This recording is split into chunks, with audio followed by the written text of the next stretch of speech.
del chat de Google Meet está prohibido, no lo pueden utilizar, ¿verdad? Para no perder la atención de la clase. Aparte de las lecturas sugeridas, ¿sí? Vamos a desarrollar un trabajo, ¿verdad? Que tiene una ponderación para el segundo examen parcial. Entonces, para que no nos perdamos y estemos bien claros en cuál va a ser la metodología de trabajar, quiero que todos sepamos que el primer examen parcial, que tiene un valor de 30 puntos, ¿sí?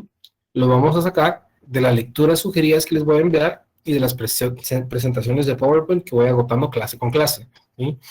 Para que estemos situados, estemos bien ubicados, el curso de Derecho Mercantil es un curso, ¿sí? Que le pertenece a la rama del Derecho Privado, ¿sí? Y en el cual, en esta etapa, estamos estudiando generalidades del derecho mercantil, ¿verdad? Principios, características, ¿sí? Diferenciar entre los primeros sujetos que empiezan a interactuar en el derecho mercantil, ¿sí? Más adelante, ustedes le van a dar cabida, le van a dar paso al derecho mercantil ya propio, ¿verdad? Por medio de guiones, ¿verdad? O figuras como lo son las sociedades de tipo mercantil, ¿sí? Van a darle lugar a los contratos de tipo mercantil, ¿sí? A las leyes especiales que tiene el derecho mercantil, ¿sí? Para que puedan ustedes conectar toda la serie de ideas que van a ir agotando curso con curso. Importante, ¿verdad? Importante recordar el por qué estudiamos el derecho mercantil en el pensum de estudios de la carrera de Derecho, ¿sí? Muy importante. La mayoría de universidades privadas se han enfocado mucho, ¿sí? En preparar a sus estudiantes para que se especialicen en las ramas del derecho privado, ¿sí? Ojo con eso, en la San Carlos somos totalmente diferentes, ¿verdad? En la San Carlos buscamos prepararnos en todas las ramas del derecho que pertenezcan a la rama pública. ¿Qué quiero explicar con esto, verdad? La mayoría de sancarlistas estudiamos derecho penal, ¿sí? Derecho laboral, ¿sí?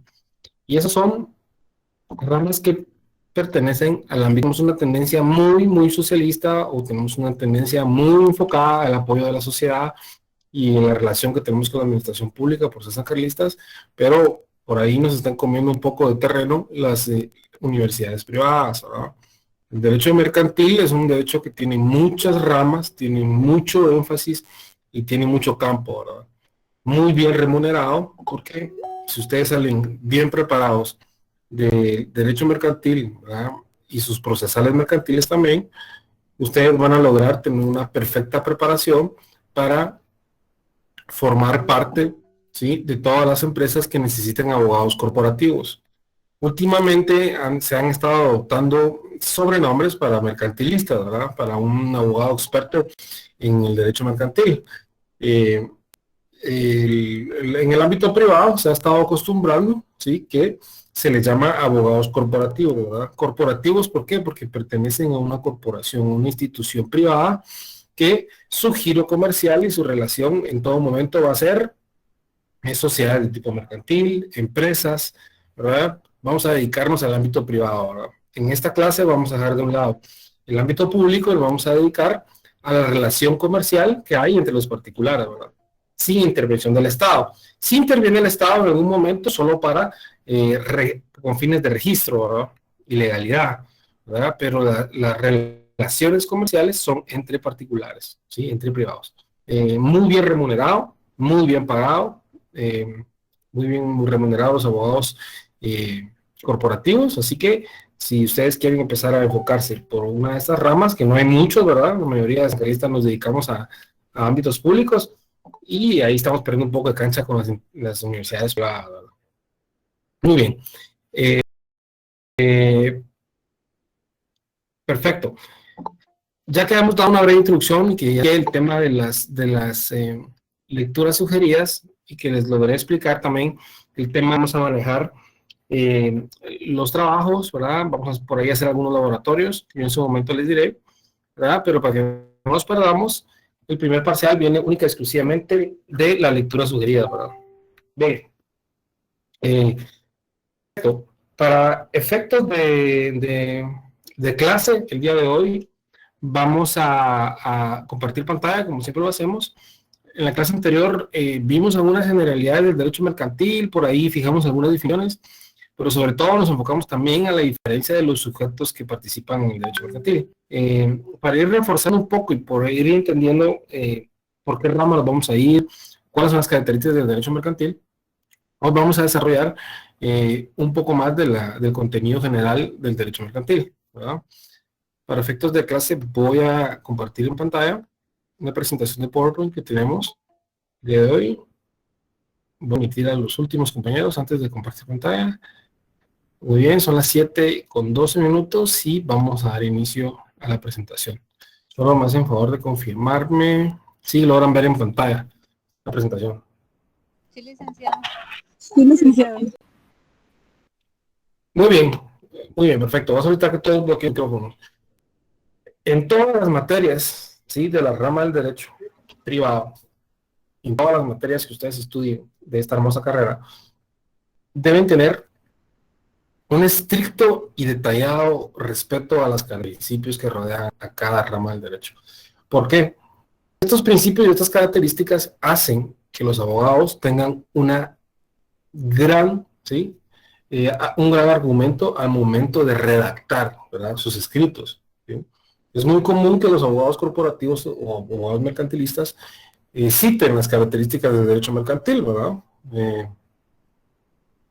Por ejemplo, cuando un abogado corporativo, ¿sí?, se va a referir al derecho mercantil, ¿verdad?, puede citar una de las características en su escrito, ¿verdad?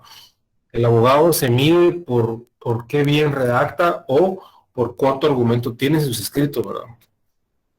La argumentación que se logra tener en los escritos que se presentan ante entidades públicas o privadas hacen la diferencia entre una buena resolución o un buen resultado. Entonces, las características y los principios son definitivos para tener una correcta argumentación que, por supuesto, va a ir amarrada a un correcto fundamento legal, ¿verdad? Entonces, características del derecho mercantil, para que la vamos anotando, ¿verdad?, las personas que quieran hacer sus anotaciones. Como primera característica, podemos concluir que el derecho mercantil es un derecho ordenador, ¿verdad? ¿Sí? Es un derecho ordenador, ¿sí?, porque está involucrado de forma directa, ¿sí?, en la organización y en toda actividad que se da en el mercado, ¿sí? Entonces, el derecho mercantil es una rama del derecho que busca regular todas las relaciones comerciales que hay entre particulares, ¿sí? También pueden haber relaciones comerciales entre particulares y entidades del Estado, ¿verdad?, pero bajo una correcta argumentación de persona jurídica, ¿verdad? Entonces, el derecho ordenador, ¿sí?, una de sus características principales, ¿verdad?, el derecho mercantil es un derecho ordenador porque está involucrado directamente en la organización y en toda actividad que se dé en el mercado, ¿sí?, en la serie de negociaciones que se hacen diarias de tipo mercantil, ¿verdad? Más adelante estudiaremos un poco los antecedentes del derecho mercantil, ¿verdad?, y cómo los especialistas del derecho norman o plasman en una ley las relaciones comerciales que ya se daban en la antigüedad, ¿verdad? Segunda característica del derecho mercantil, es un derecho individualista, ¿verdad? Es individualista porque deja de lado todas aquellas relaciones jurídicas en las cuales intervienen los poderes públicos, ¿verdad? Ojo, ¿verdad? En el derecho mercantil intervienen los poderes públicos, ¿verdad? Más no son ingerentes en la toma de decisiones. ¿A qué me refiero con esto, verdad? Sujeto A y B realizan una negociación mercantil, ¿sí? Realizan un contrato, por ejemplo, tipo mercantil, en donde van a realizar un negocio comercial, ¿verdad? Entonces, las personas que intervienen como sujetos en el derecho mercantil hacen su negociación mercantil, hacen su transacción mercantil, ¿verdad? ¿Sí? Y hasta ahí no interviene el Estado, ¿verdad? Pero posteriormente el Estado sí debe intervenir por fines de registro, ¿verdad? Ya veremos más adelante por qué motivo las autoridades de un Estado deben de regular las actividades mercantiles, ¿verdad? Muy lucrativas, ¿verdad?, para las personas que lo realizan. Pero entonces es individualista, ¿por qué? Porque deja de lado todas las relaciones jurídicas en las cuales intervienen poderes públicos, ¿verdad? Es decir, la única relación jurídica que va a haber es entre los particulares. Sujeto A le vende un producto a sujeto B, ¿sí? Sujeto B paga por ese producto, ¿sí? dejan de lado todas aquellas relaciones jurídicas que pudieran intervenir entre el Estado, ¿sí? El Estado lo vamos a reservar únicamente para fines de registro, ¿verdad? Hay muchas transacciones mercantiles como compras y ventas Buenas que noches. deben ser registradas en los registros públicos ya conocidos del Estado. ¿Perdón? Buenas noches, licenciado. Perdone que le interrumpa. Estamos, bien. Disculpe, ¿este curso es de mercantil o de derecho internacional privado? Yo creo que, compañera, está un poco desubicada, es de derecho mercantil. Sí, licenciado, disculpe, es que yo estaba solicitando el enlace de derecho internacional privado y este fue el que Sí, me pero fíjese compartieron. que se interrumpió la clase ahora, por esa duda. Gracias, Entonces, disculpe. voy a solicitar que se retire. Pura pérdida. Sáquenla. Bueno, compañeros, este tipo de cosas suceden a diario, ¿verdad? Es por este motivo que yo no publico los links en las plataformas oficiales, porque a veces intervienen, ¿verdad? Compañeros que interrumpen totalmente la clase, se pierde el hilo total de la idea que se está hablando, y a veces lo hacen únicamente por perjudicar a los compañeros, ¿verdad? Habilitan micrófonos, etcétera, etcétera. Entonces, yo cambio de links todas las semanas, lo envío 15 minutos antes de empezar la clase, y pues estas cosas son parte de, de la modalidad virtual. Así que los invito a que se vacunen y que le pidamos a Dios que pronto estemos ya en clases presenciales. Pero bien, vamos a continuar en las características del derecho mercantil, ¿verdad? Estábamos hablando que es ordenador, ¿verdad? Porque está involucrado de forma directa en toda organización y actividad que se da en el mercado, ¿verdad? Es un derecho individualista, ¿verdad? Porque deja de lado aquellas, por un lado, todas las relaciones jurídicas en las cuales interviene el Estado, ¿sí? O poderes públicos, reservando una relación con los poderes públicos única y exclusivamente para fines de registro, ¿sí? Es por eso que cuando ustedes quizás ya sean abogados y celebren actas de asamblea, ¿sí? En donde se esté nombrando un representante legal de una empresa, por ejemplo, que se cobra muy bien, eh, ustedes hacen el acta, ¿sí? Sí, celebran el acta, ¿verdad? La firman, ¿verdad? Todas las personas que comparecen en el acta y ustedes le dan la fe y la legalidad al acto, ¿sí? Posteriormente deben hacer una inscripción en el registro mercantil, ¿sí? Para que tenga validez, ¿verdad? El nombramiento de representante legal de esta empresa, por ejemplo, de una sociedad. El registro mercantil va a calificar, ¿sí? Que se cumpla con los requisitos esenciales, ¿verdad? De un acta de un notarial, por ejemplo, donde usted va a faccionar el nombramiento de un representante de una empresa. El registro mercantil sí va a evaluar que se cumpla con los requisitos, ¿sí? Pero no puede entrar a calificar el fondo, ¿verdad? O la naturaleza del trato, o de la naturaleza de la transacción mercantil. El registro mercantil únicamente va a realizar una inscripción, ¿verdad? Del nombramiento de representante legal y va a emitir una constancia, ¿verdad? Pero no se mete en qué tipo de negociación mercantil están realizando, ¿verdad? Únicamente figura como poder público para dar fe y legalidad por medio de una constancia, ¿verdad? Porque tuvo, con el desarrollo del tiempo, el derecho mercantil tuvo que ser regulado, ¿verdad? Ser regulado no para controlar qué tipo de negocio se hace, ¿sí? Sino para darle formalidad a las acciones que de él se realizan, ¿verdad? Pero entonces es ordenador y es individualista. El derecho mercantil es consuetudinario, ¿verdad? Porque se basa en la tradición, ¿sí? En la costumbre de las cosas mercantiles. Entonces, el derecho mercantil es consuetudinario, ¿no? Nació mucho antes de que fuera llamado derecho mercantil, nació mucho antes de que existieran especialistas del derecho que hayan promovido una ley, ¿verdad? O un código. Nació mucho antes de que el Estado tuviera que intervenir para que fueran transacciones de tipo legal.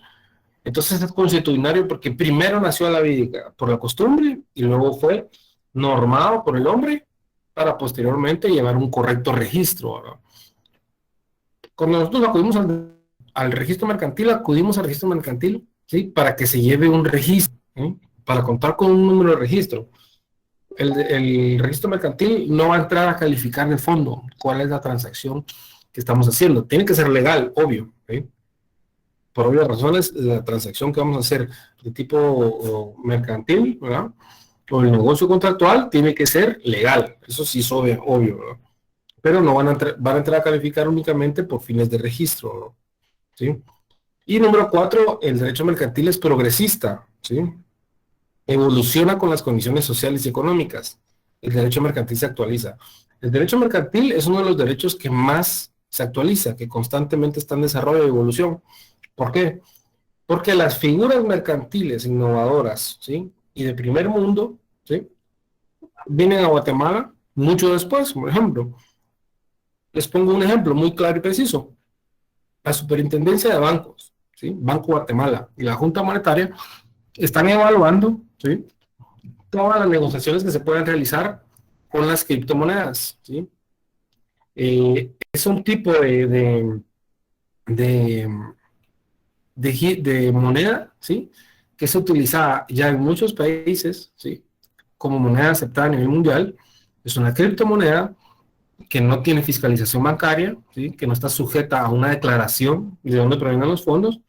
Nunca tenemos una moneda física o un papel que nos acredite como billete, si todo es virtual, ¿verdad? ¿Sí? Esto abre una ventana para que los países tengan temor en cuanto a lavado de dinero, lavado de activos, estafas, ¿verdad? Si no existe una institución que lo regule, una institución pública, se puede prestar a una estafa, ¿verdad? Entonces el derecho mercantil es progresista, ¿sí? Porque las condiciones por las cuales con las cuales se realizan las negociaciones de tipo mercantil hoy en día están cambiando, ¿verdad? La moneda, ¿verdad? Está cambiando. Eh, a una persona se le ocurrió crear una criptomoneda, se le ocurrió que no quería ser fiscalizado por un banco, que no quería declarar de dónde provenían sus fondos, que quería tener una moneda que fuera mundial, ¿sí? Que no estuviera afecta a tasas de cambio, ¿verdad? Que no estuviera afecta a si sube o baja el dólar, o si sube o baja el euro. Entonces creó una moneda propia, ¿sí? La cual se materializó y que algunos países ya han adoptado, ¿verdad? Tal es el caso de El Salvador, que promueve que su moneda oficial sean unas criptomonedas. Lo cual es muy peligroso, ¿verdad? Porque no tenemos una garantía de que no pueda existir una estafa a nivel mundial, ¿verdad? Los hackers han generado, así como el derecho progresista del derecho mercantil evoluciona, los hackers y los expertos estudiosos en temas informáticos también evolucionan, ¿verdad? Para realizar estafas por medio de la web. Pero bien, el derecho mercantil debe ser progresista. ¿Por qué? Porque las tendencias mercantiles cambian día con día, ¿verdad? Las tendencias por las cuales se realizan negocios de tipo mercantil evolucionan y cambian, ¿verdad? Cada día son más innovadoras, ¿verdad? Y como guatemaltecos tenemos que incorporar a nuestro derecho interno las tendencias internacionales en cuanto al derecho mercantil, ¿verdad? Por ejemplo, la firma electrónica, ¿verdad? Ustedes, el registro mercantil tuvo que actualizarse en cuanto a la aceptación de la firma electrónica. La firma electrónica es un recurso por el cual se pueden hacer negociaciones de tipo mercantil ilícitas de forma internacional, ¿sí? Pero el registro mercantil tuvo que actualizarse y tuvo que invertir económicamente para poder modernizarse, ¿verdad? El derecho mercantil es progresista por este tipo de condiciones, ¿verdad? Sociales y económicas se actualizan, ¿verdad? El derecho mercantil debe evolucionar. Es por eso que ese tipo de tendencias, ¿sí? Son las que los estudiosos del derecho, futuros profesionales como ustedes, deben ir estudiando y deben ir conociendo, ¿verdad? Muy bien, principios del derecho mercantil. Tenemos el principio de buena fe, principio de verdad real, ¿sí? Toda prestación se presume honorosa, otra vez, recordarán, el interés del lucro y principio de la duda, ¿sí? Cuando nos referimos al principio de buena fe, ¿sí? Nos referimos a que la motivación de los comerciantes para el ejercicio del comercio, ¿sí? Es decir, es perseguir ganancias, ¿verdad? En ningún momento una persona va a realizar alguna negociación de tipo mercantil para perder, ¿verdad? Entonces la buena fe es que van a realizar transacciones de tipo mercantil para poder percibir ganancias, ¿verdad? La buena fe constituye un estándar de conducta, ¿verdad? Que debe ser el adecuado para todos los giros comerciales que se dan día con día, ¿sí? Constituye un estándar de conducta arreglada a los imperativos de carácter ético exigido para la conciencia social imperante, ¿verdad? Curiosamente, ¿sí? Las empresas que se dedican a negocios mercantiles, ¿verdad? En empresas que se dedican, por ejemplo, a la venta y distribución de productos, a prestar servicios al Estado, han sido muy atacadas y muy discutidas últimamente por el Ministerio Público, ¿verdad? Porque utilizan a las empresas de tipo mercantil y sociedades para poder sustraer el dinero de las arcas del Estado, ¿no? Antes de la injerencia de la CICIG en Guatemala, de la Fiscalía contra la Corrupción o la Fiscalía Especial de Corrupción, nunca se tocaba a ningún empresario, ¿no? Eran delincuentes de cuello blanco, ¿sí? Le fallaban al principio buena fe que imperaba en el derecho mercantil, ¿verdad? Aunque sí lo hacían con fines de percibir las ganancias, ¿sí? Los fines imperativos del carácter ético, ¿sí? La conciencia social imperante, no formaba parte de los valores de este tipo de sociedades impresas, ¿verdad? Desfalcando al Estado y quebrantando los derechos constitucionales y derechos vitales de todos los guatemaltecos, ¿verdad? El principio de buena fe es un principio que debe imperar en todas las negociaciones de tipo mercantil. Tenemos el principio de verdad real, ¿sí? Se le reconoce como a la prueba dada por las partes y que se considera como una única y verdad, ¿sí? Existe la verdad aparente, ¿sí? Pero se llega a la verdad real a través de la investigación y de la resolución de la autoridad competente, ¿verdad? Cuando hablamos del principio de la verdad real en el derecho mercantil, muchas veces ustedes como notarios, cuando redacten o estén fraccionando actas de las sociedades, ¿verdad? Y estén con los socios comerciales que forman parte de una sociedad tipo mercantil, y cuando tengan una asamblea de accionistas y de socios y estén ustedes en el fraccionamiento de un acta, de una asamblea, no van a tener las con lo cual los miembros de la sociedad acreditan, ¿verdad? Gozar de acciones o ser socios principales de esta sociedad de tipo mercantil. Y vamos a tener que invocar el principio de verdad real, es decir, creer que existe una verdad aparente, ¿sí? A través de una investigación y a través de una resolución de una autoridad competente. Muchas veces en las negociaciones de tipo privado, ¿verdad? Eh, no tenemos que hacer una mayor averiguación de lo que está sucediendo, ¿verdad?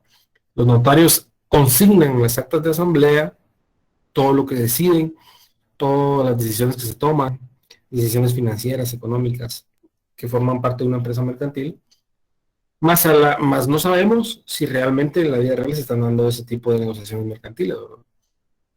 Pero el notario no tiene responsabilidad sobre las decisiones que se tomen en una asamblea general de accionistas o de socios fundadores, por ejemplo, ¿sí? El notario va a tener responsabilidad únicamente, ¿sí? De las inscripciones y de los nombramientos que para efecto sean realizadas para el funcionamiento de una empresa, ¿verdad? Por ejemplo, el notario tendría responsabilidad únicamente en el nombramiento del representante legal de una empresa, ¿verdad? Para acreditar la representación de una empresa, tenemos que acreditar que hubo una votación, ¿verdad? Que fue sometida a todos los socios que forman parte de una empresa mercantil y que estos se eligieron por unanimidad, ¿sí? Nombrar a una persona para que esta persona tenga facultades. ¿Qué tipo de facultades? Firmas en cuentas bancarias, firmas en resoluciones judiciales o en procesos judiciales, ¿verdad? Y sobre eso sí tiene responsabilidad el notario. El notario tiene que hacer constar, ¿sí? De una forma fehaciente que los socios acreditaron a viva voz o por escrito su voto para que las personas tuvieran responsabilidades civiles y penales y la dirección de una empresa, ¿verdad? ¿Ya? En mi caso, por ejemplo, me tocó invocar el principio de la verdad real, ¿verdad? Me tocó celebrar una asamblea en la cual muchos socios, un socio estaba en Panamá, otro socio estaba en Ecuador, un socio estaba en Guatemala, por lo cual no existía unanimidad del acto, ¿verdad? ¿Y qué me tocó hacer para inscribir la representación legal en el registro mercantil? Tuve que certificar, ¿sí? Que tuve a la vista un punto de asamblea en donde se le nombró, ¿verdad? Asamblea que posteriormente tuve que ratificar yo personalmente en cada país en el que se encontraban los socios de la empresa o de la sociedad tipo mercantil, ¿sí? El papel de un notario es importantísimo en las sociedades de tipo mercantil cuando uno es el abogado de dirección en la toma de decisiones de las asambleas, porque la fe del notario es la única que va a ser valedera en el registro mercantil. Muchas veces como notarios tenemos que apegarnos a uno de los principios de derecho mercantil como la verdad real, ¿verdad? Hay muchas situaciones que no son constatadas en nuestra presencia, pero que tenemos que certificarlas e inscribirlas, ¿verdad? Porque al final la responsabilidad es de los mismos socios, no tanto del notario que redacta las actas notariales de nombramientos de representante legal, compra-venta de acciones, etcétera, etcétera. Les pondré a la vista en algún momento de la clase estas actas que son las que realizan los notarios para que ustedes puedan conocerlas, saber más o menos cuánto se puede cobrar. Cualquier docente les dará la teoría y les dará las herramientas que ustedes necesitan, pero nadie les va a decir cuánto se tiene que cobrar en redacción de instrumentos de tipo mercantil. Es la real. El principio de que toda prestación se presume onerosa, ¿sí? Este principio establece que debido al mismo carácter del derecho mercantil, en que el interés de lucro, ¿sí?, el que motiva a los comerciantes a realizar actos de comercio, ¿sí?, se presume que ninguna prestación se va a realizar de forma gratuita. ¿Verdad? Toda negociación que se realice en el ámbito mercantil debe ser onerosa. ¿Sí? Como notarios, como tip para el futuro, nunca pueden redactar alguna negociación o hacer constar alguna acta notarial o un contrato de tipo mercantil en donde va a haber ninguna prestación, o sea, se va a realizar de forma gratuita. Eso es de todas las perspectivas legales y jurídicas, no es procedente, ¿verdad? Para empezar, un notario no lo tendría que hacer, ¿verdad? Es por eso que se presta a que muchas personas simulen una negociación mercantil, ¿sí? Por ejemplo, a veces nosotros tenemos contratos de arrendamiento, por ejemplo, de bodegas, ¿sí? Para suministro de alimentos o de granos básicos, ¿verdad? Pero el comerciante A es el dueño de la bodega, el comerciante B tiene los granos de maíz, por ejemplo, ¿sí? Entonces el comerciante A necesita granos básicos de maíz y el comerciante B necesita almacenarlos, ¿verdad? Entonces, como no va a haber una transacción que genere dinero, ¿verdad?, o que genere activos, ¿sí?, no va a ser lucrativa, pero como tienen que redactar un contrato tipo mercantil que legalice la transacción bursátil o mercantil que se está haciendo, simulan que sujeto A le alquila a sujeto B las bodegas para que almacene su producto, ¿sí? Pero el negocio que sucede en la realidad es otro, ¿sí?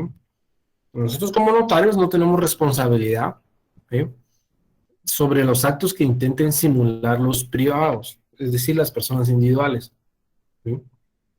Lo que sí tenemos responsabilidad, ¿sí?, es sobre el registro que se le hará a esa actividad de tipo mercantil y que se paguen los impuestos correspondientes, ¿verdad?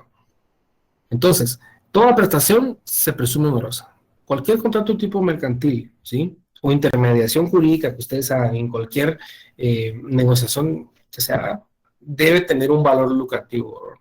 Nunca, nunca, nunca pueden redactar ustedes o dejar constancia en un acta o un contrato que la relación mercantil fue gratuita o onerosa. Al contrario, tienen que hacer constar que hubo onerosidad o que hubo, por ejemplo, dinero o activos que se aporten a la negocia y pagar los impuestos correspondientes, ¿verdad?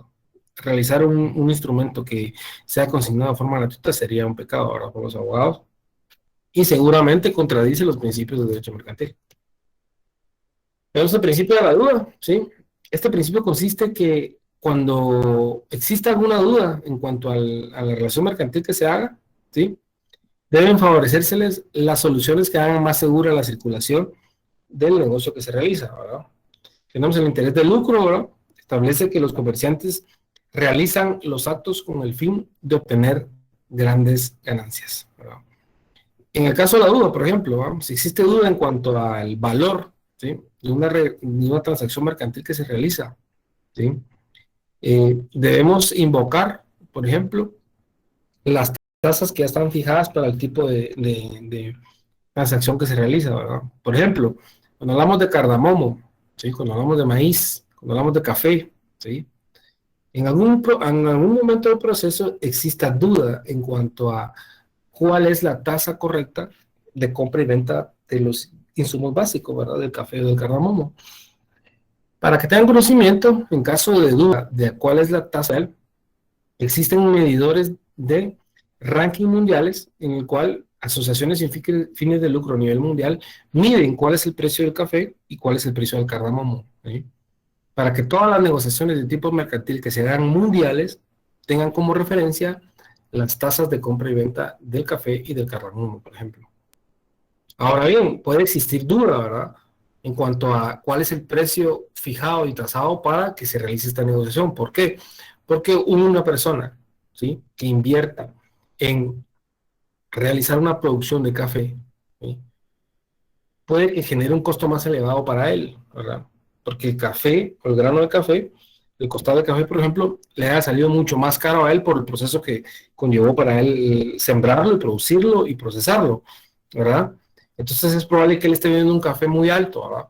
Entonces, en caso de duda, se deben invocar las tasas mundiales por las cuales se realizan compra y venta de este tipo de grano, ¿verdad? Siempre va a suceder en las negociaciones mercantiles que una persona que vende un producto o un servicio considera que su producto y servicio tienen un mayor valor. Para eso se han fijado tasas mundiales de cardamomo, de café y de todos los productos que ustedes puedan imaginarse, ¿verdad? Es como una bolsa de valores, ¿verdad? En donde constantemente se está monitoreando las transacciones que se hacen en estas bolsas, la moneda, las acciones. También en los productos de consumo diario existe una medición mundial diaria de los precios del café es por eso que me da mucha curiosidad que ustedes puedan, cuando hagan lectura de la prensa, si algunas personas de ustedes leen la prensa o medios digitales que tengan información internacional de las negociaciones que se hacen. Fíjense que en Prensa Libre hay una parte en donde se publica el precio del café, el precio del chocolate, por ejemplo, el precio del cardamomo, el precio de todas las especies a nivel mundial, ¿verdad? Y la Prensa Libre las publica con el objetivo de que todas las negociaciones mercantiles a nivel mundial puedan ser consultadas en esta medición internacional, ¿verdad? Más aún cuando vamos a exportar productos al extranjero. Bien, el derecho mercantil, ¿sí? El derecho mercantil nace para regular el comercio, ¿sí? El comercio ya existía hace cientos de años, ¿sí?, miles de años, ¿sí? Pero esta rama del derecho nace para regular el comercio, ¿sí? El derecho mercantil, ¿sí?, es la relación entre productores y consumidores finales con fines de lucro, ¿sí? El derecho mercantil, en el derecho mercantil, el comercio es el punto de partida histórico del derecho mercantil, ¿sí?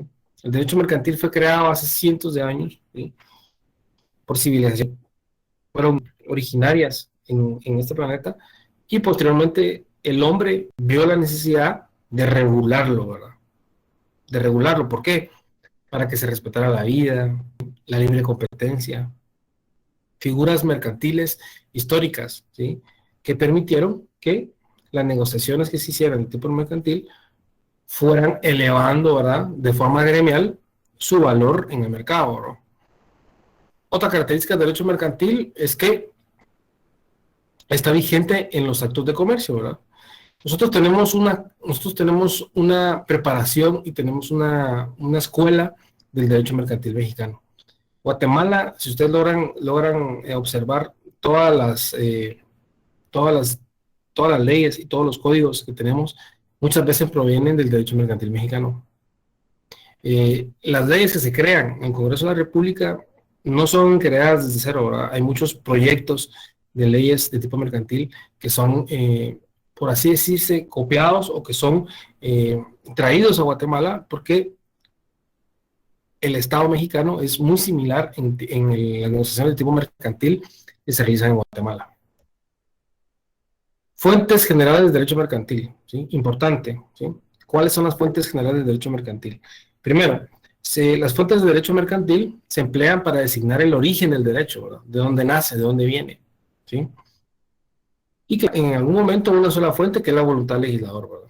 El Estado de Guatemala, por medio del Congreso de la República, en su función legislativa, tiene la obligación, ¿sí?, de crear y desarrollar el derecho mercantil. Es por esto que a raíz del Código de Comercio se crearon todas las leyes especiales, ¿sí?, en las cuales se empiezan a regular las actividades de tipo mercantil de una forma más especial. Por ejemplo, la ley de almacenes generales y de depósitos, ¿verdad? Una ley que regula, ¿verdad?, la actividad de tipo mercantil para almacenar productos, una actividad muy rentable a nivel nacional y a nivel mundial, ¿sí? Es por eso que en una de las fuentes del derecho mercantil es la voluntad del organismo legislativo, ¿verdad? El organismo legislativo guatemalteco tiene una entidad y un departamento ¿sí? Una unidad dentro del Congreso de la República que se dedica a evaluar las leyes, ¿sí? Y las tendencias que se están aprobando en otros organismos legislativos de otros países, ¿verdad? Nosotros podemos hacer derecho comparado de México, El Salvador, Honduras, Costa Rica, ¿verdad? Porque son sociedades muy similares, ¿verdad? Y por la zona geográfica que se encuentra Guatemala, también favorece a que se hagan negocios, ¿verdad? Por ejemplo, de café y de cardamomo, ¿verdad? Que son negocios que se realizan en Guatemala, México, Salvador, Honduras, Costa Rica, ¿verdad? Son productores de este tipo de grano, ¿verdad? La ley y la jurisprudencia, ¿verdad? La costumbre y la doctrina. La ley y la jurisprudencia. Cuando hablamos de ley y jurisprudencia, hablamos de todas esas resoluciones, ¿verdad? Que se dan en tipo mercantil, que han sido reiteradas en el mismo sentido y que crean esta jurisprudencia, ¿verdad? Y las fuentes directas que encierran a la norma jurídica, ¿verdad? Cuando hablamos de las fuentes directas que encierran a la norma jurídica, nos referimos a todos esos estudiosos del derecho y que se dedican a expander las figuras y las nuevas tendencias tecnológicas del derecho mercantil. La costumbre, ¿sí?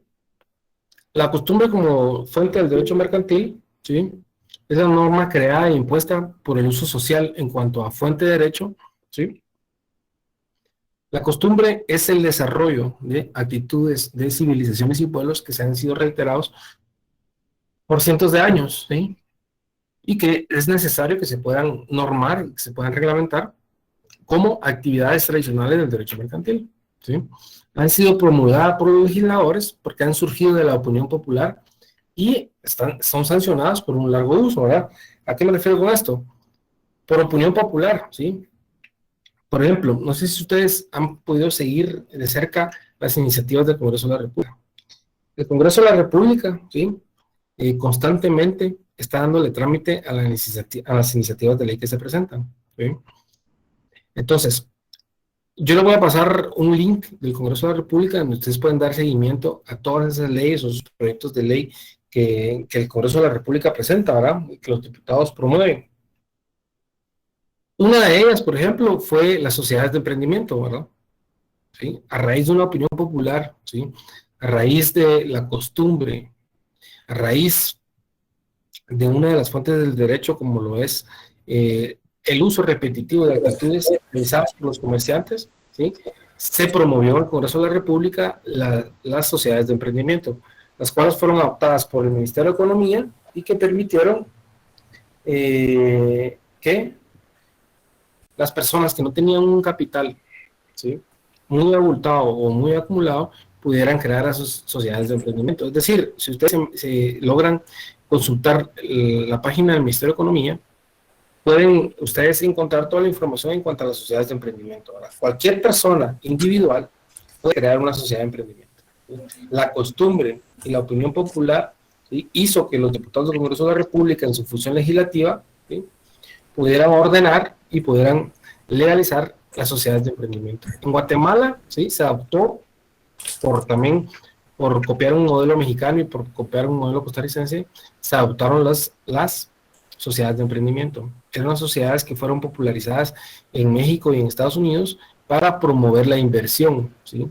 Muchos empresarios individuales no podían crear sociedades anónimas o de tipo mercantil porque el costo oneroso que esto generaba era muy elevado para que un pequeño comerciante o un comerciante individual pudiera formalizar un negocio a nivel de una sociedad, ¿verdad? Para tener acceso a otro tipo de relaciones mercantiles. Por eso que, por ejemplo, en la economía, el registro mercantil y el Congreso de la República prepararon una iniciativa de ley que les permitiera que una persona individual, un comerciante micro o un comerciante informal pudiera crear una sociedad de emprendimiento, ¿sí? Con una mínima cantidad de acción, ¿sí? Y que le pudiera generar, sobre todo, que lo pudiera hacer una sola persona. Recordemos que para crear una sociedad necesitamos de 2 o más personas, ¿sí? 2 o más comerciantes individuales que coincidan en la formación y creación de una sociedad de tipo mercantil, ¿verdad? Y que estas personas aporten capital a esa sociedad, ¿verdad? Entonces, se crea la sociedad de emprendimiento a raíz de la costumbre, opinión popular, y de las negociaciones que se realizan todos los días del tipo mercantil, y le permite a los comerciantes individuales y pequeños comerciantes crear sociedades de emprendimiento, ¿verdad? Esto se popularizó más para la crisis mundial del COVID-19, ¿verdad? Se podía crear una sociedad de emprendimiento desde su casa, ¿verdad? Con una inversión mínima, y en menos de una semana ustedes poder tener una constancia que acreditara que habían sido fundadores y creadores de una sociedad de emprendimiento. Lo único malo es que cuando ustedes registran el nombre de la empresa en esta sociedad, ¿verdad? Iba agregado, ya no era, por ejemplo, un SA, ¿verdad? O SC. Iba agregado sociedad de emprendimiento, ¿verdad? Y muchas veces eso debe ser evitado por el registro mercantil, porque las sociedades de emprendimiento,